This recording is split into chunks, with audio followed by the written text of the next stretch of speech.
9 kişi UNESCO temsilcileri olarak 2 günün süresinde türlü oluşlarda pay alırlar ki öğrenme Gagauzyanın adet yemeklerini hazırlama. İlk günü misafirler Komrad'ın şarap yapan kurumunda bulundular. Orada onlar öğrendiler Gagauz gözlemesini hazırlama. Kurumun aşçı Maria Popova nişanlarını gözleme o yapır, nice onun anası hem babusu. O büyünde tutar akılında o gözlemelerin dadını. Maria savaşır dedelerin adetlerini koruma hem evlatlara verme. Она голубцы готовила в печках, если помните вот эти вот. Mamu fırında sarma, ekmek pişirerdi. Şimdi öyle yemek yapmırlar. O zaman tatlıydı. Ben yaşarım kvartirada, yok fırın. Ama nice anam yemek hazırlardı. Şimdi öyle yapmıyoruz. У меня печки нет, на плите все.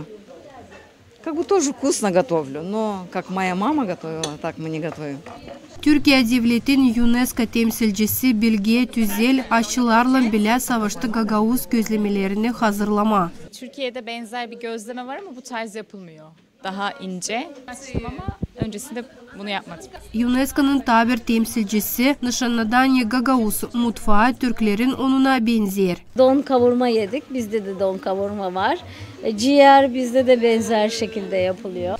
Kultura Varlığı İnstitut'un filologiya doktoru Evdokiya Soroçanu Gagauzya'da doğdu. O Gagauzların kulturasını öğrenir. Delegatsiyalar bile o avtonomiyaya geldi.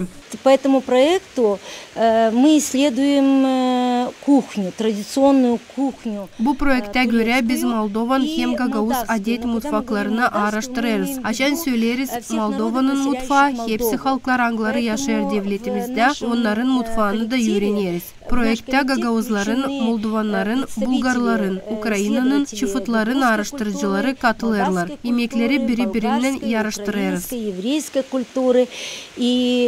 Мы вот изучаем в сравнительном плане, в сопоставительном. Türkiye Devleti'nin UNESCO temsilcileri Gagauzya'da ikinci günü Kongaz'a gittiler. Köyde gösterdiler nice sıcak kavurma hazırlama. Sonra avdarmada öğrendiler nice sarma hem fırında koyun yanısını pişirme. Marina Tapal, Yelena Radkogla, Maria Kazaku, GRT Haberler.